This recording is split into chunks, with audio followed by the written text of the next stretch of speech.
Systir, ég vil byrja með því að leggja fram eigin forsendu og það er að Guð hefur skapað okkur til að heiðra og lofa honum og þá vil ég benda á þennan vers í Biblíunni í Predikarinn kafli 5 vers 1.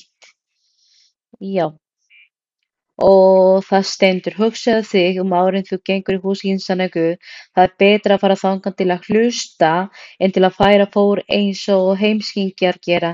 Þeir vita ekki að það sem þeir gera rangt. Systir María Lúísa, miðað við þetta vildi ég spyrja þig, systir, hvort þú getur kennt okkur hvernig við eigum að leggja okkur fyrir framan Guð til þess að heiðra og lofa honum.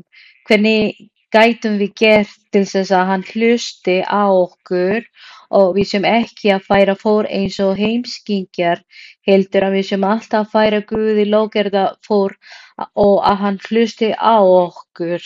Takk fyrir systir.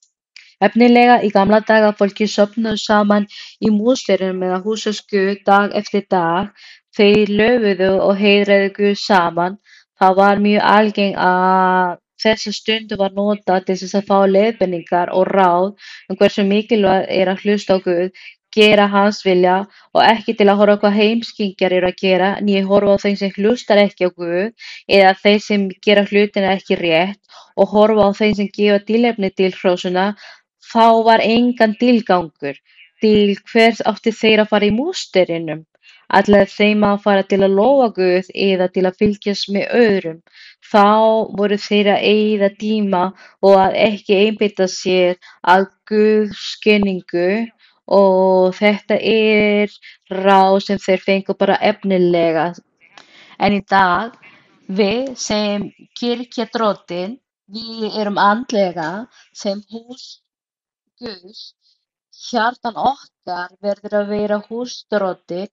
Við þurfum að passa okkar hjarta verður að vera tilbúin til þess að Guð sé að lífa í hjartan okkar og það er mikilvægt að vera hreinskilið og lofa og heiðra Guð og ég ætla ekki að fylgja með þeim sem gera tilefni til hrósunar, né gera eins og þeir sem eru í kringum okkur og gera rangar hlutina.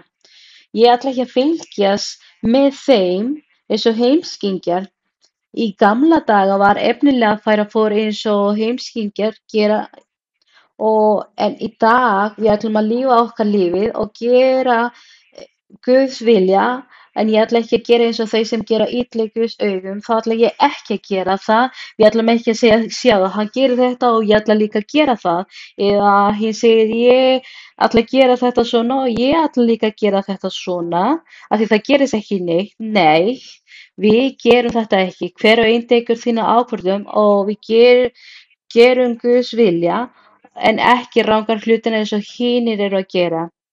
Ef við sjáumst að fólki að haga sér illa, við ætlum ekki að leggja áherslu á það, heldur ætlum við að halda áfram á okkar leið og gerum Guðs vilja og þetta er það sem við viljum, að Guð sé sáttur við okkur.